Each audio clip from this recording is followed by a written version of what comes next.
Hi guys! Ako si Prince. I'm Heart. At ngayon, magsi-sleep over kami. Woo! Oh my gosh. Okay. So, ngayon, manonood kami ng buod ng Noli Me Tangere. Okay. So, let's start na manonood na kami ng buod. Same. Gosh. Parang horror movie. Grabe talaga. Mura.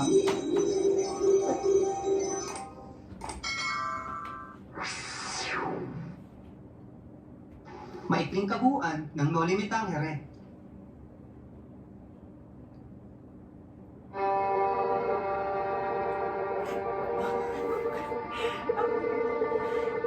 Try na tulak ko. Ay, kami nag-report na. Ayoko nga. Bakit ganyan?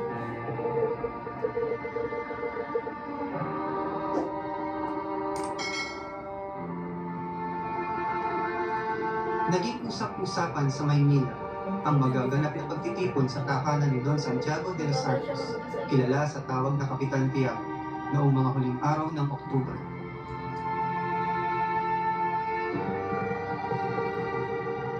Ito ay isang hapunan na dadaluhan ng mga kilalang tao. Makikita ang kanyang tahanan sa daang kahiligid, nakarating ng Ilog Pasig. Taga-Pasig sila. Pasig pala yun.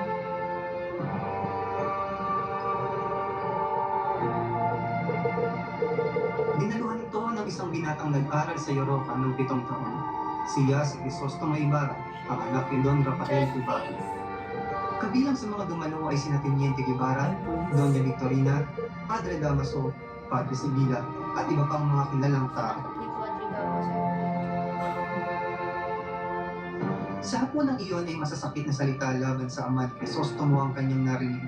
Umalis na lamang siya sa pagtitipong iyon. Saklap.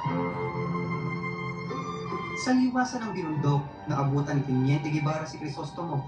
Dito ay inilahad ng Teniente ang sinapit ng ama ni Crisostomo na pinaratangang filibustero at ere. Dumalaw ang binatang si Crisostomo Ibarra kay Maria Clara, isang napakagandang dalaga na anak sa turing ni Kapitan Tiago. Sa azotea ay sinariwa ng dalawa ang mga alaala ng kanilang kamusmusan. Pinakita ni Crisostomo Ibarra ang dahon ng sanggong na alaala niya kay Maria Clara. At inilabas naman ni Maria Clara ang sulat ng binata bago ito umalis. Araw ng mga patay, hinanap ni Crisostomo Ibarra ang kaibigan ng kanyang ama. Ngunit nalaman nito na ipinahukay ni Padre Damaso ang bangkay at inilipat sa libingan ng mga inchik. Yeah. Ngunit ang ginawa ng supolterero ay itinapon na lamang ito sa lawa dahil sa bigat at napakalakas na ulan ng Sabi gabi. ko nakakahiya. Nagalit si Crisostomo na halos panggigilan niya ang supolterero. Grabe naman yun. Walang respeto. Ipinagdamdam ng labis ni Crisostomo Ibarra ang sinapit ng kanyang ama. Sa halip na maghiganti ay ipinagpatuloy na lamang niya ang pagpapatayo ng paaralang pampubliko na proyekto ng kanyang ama. Yun pala yun. Sa araw ng paglalagay ng unang batong takaran ng ginagawang paaralan, ay may nagtangkang pumatay kay Crisostomo Ibarra. Mabuti na lamang at siya ay nailigtas ni Elias.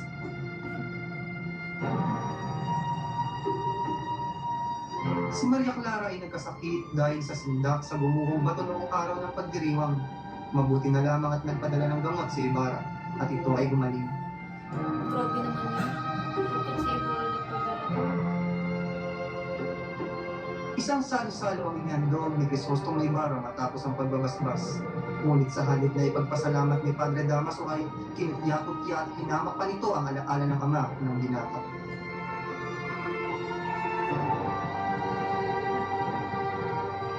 Sa pagkakataong iyon ay hindi na nakapagpigil si Crisostomo Ibarra. Muntik na niyang masaksak si Padre Damaso kung hindi lamang naawat ng dalagang si Maria Clara. Wow. Parang big ni si Maria Clara. Dahil sa mga pangyayaring iyon ay itinwala si Crisostomo Ibarra sa simbahang Katoliko Romano. At dahil dito ay ipinagputos ni Padre Damaso kay Kapitan Tiago na putulin ang kasunduang ipakasal si Maria Clara kay Crisostomo Ibarra. Si Alfonso Linares, isang binatang Kastila ang napili ni Padre Damaso upang makisandibdib ni Maria Clara.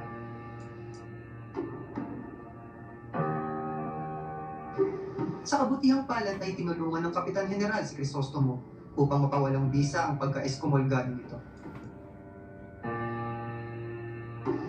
Nagkaroon ng masamang pangyayari kung saan sinalakay ng mga manghihimagsik ang kwartel ng mga Guardia Civil.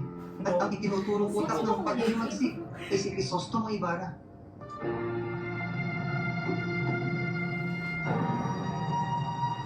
Bunga nito ay ipinadakip si Crisostomo at ibinilanggo. Dinalaw ni Elias si Crisostomo sa bilangguan at hinimok nito na tunay na mamuno sa kanilang gagawing pag-aalsa. Grabe Ngunit yan eh. hindi ito pumayag.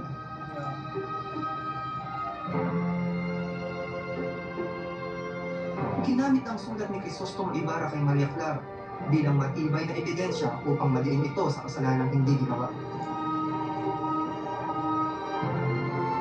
Itinakas ni Elias si Crisostomo sa pagkakabilanggo. Ngunit bago sila lumayo ay kinausap muna niya si Maria Clara. Sa kanilang pag-uusap ay inamin ni Maria Clara na ipinagpalit niya ang sulat ni Ibarra sa dalawang liham ng inang si Doña Pia Alba.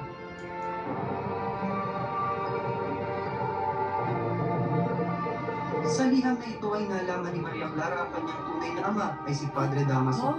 Sinabi ng dalaga na pakakasal siya kay Linares upang maitago ang lihim ng ina. Ngunit si Crisostomo ang kanyang tanging mamahalin. Sino ba yung ama ni Dapat?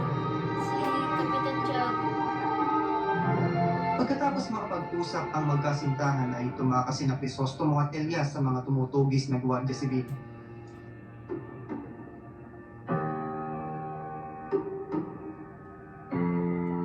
Iniutos ni Elias kay Crisostomo na dumapa sa bangka upang matabunan niya ito ng mga dayami at saka siya lulundag at magpapahabol sa mga tumutugis sa kanila. Pinaulanan agad ng punlo si Elias ng mga Guardia Civil hanggang sa pumula ang tubig. Nang nabalita ni Maria Clara na namatay ang kasintahan, siya ay nawala na ng pag-asa. Hiniling niya kay Padre Damaso na magmongha na lamang siya at kung hindi papayagan ay magpapatiwakal ito.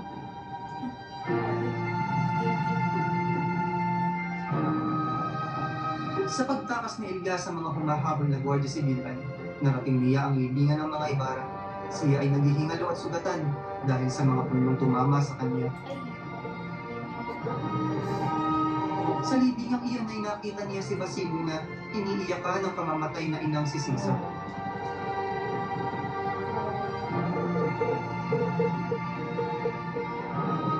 Tinawag ni Elias si Basilio. Sinabi ni Elias sa bata na sunugin ang kanyang bangkay kasama ang bangkay ng kanyang ina. Sinabi rin ni Elias na humukay sa gabi roon at may makikita siyang kayamanan. Gamitin niya ito at mag-aral.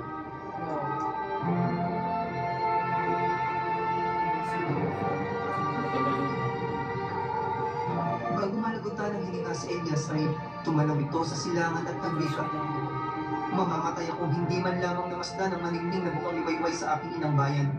Kayong makakikita, batiin niyo siya at huwag kaliligtaan ang mga nalugmok sa dilim ng gabi. Ay, tapos na. Paalam! Pala yun. Parang ang bilis. Para hindi ko nalaman yung dulo. Yung kung ano Oo, nangyari diba? kay Maria Clara. Kaya nga. Tapos hindi ko rin alam hindi ko rin nakita yung story ni Basilio. Totoo. Parang cliffhanger, no? Oo. Wala Tuloy pa ba bang yan sa part El two? Fili? Oo. Ah, Pero hindi na siya si Crisostomo, Wow. si Simon na siya. grabe. Bitin. Wala pa bang part 2? Bitin siya. Parang hindi ko naramdaman yung story doon. Opo. Let's go. So, tapos na natin yung panoorin yung buod ng Noli Me Tangere. Alamin naman natin, ano yung aral na natutunan mo sa Noli Me Tangere?